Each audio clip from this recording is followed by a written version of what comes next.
C'est sous un tonnerre d'applaudissements que les plus hauts magistrats du pays signent une déclaration commune.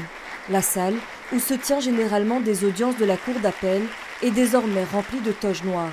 Magistrats, greffiers, avocats, tous présents pour revendiquer une revalorisation du pouvoir judiciaire. Les magistrats sont plutôt connus comme des gens qui essaient de résoudre les problèmes et de garantir le vivre ensemble.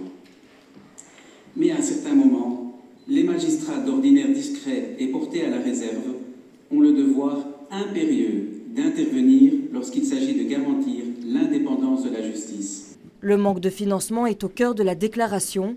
Les acteurs du monde judiciaire demandent un refinancement pour la justice, mais aussi pour le justiciable. Ça affecte les citoyens directement, vraiment directement, dans la mesure, si on n'a pas de moyens, on n'a pas de magistrats, on n'a pas de greffiers, on n'a pas de personnel judiciaire en suffisance.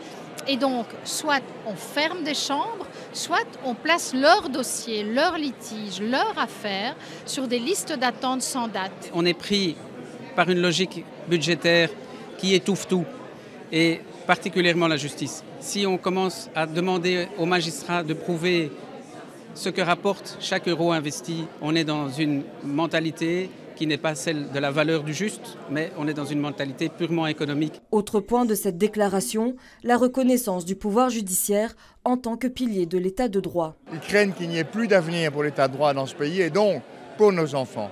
En fait, nous ne nous battons pas pour nous-mêmes, bien sûr, on demande le respect et la dignité. C'est évident, mais on demande surtout le respect et la dignité pour cette fonction essentielle qui est la justice pour le citoyen. Les chefs de corps espèrent être reçus par le Premier ministre et le président de la Chambre des représentants dans le but d'ouvrir un dialogue constructif et de les alerter sur leurs conditions de travail.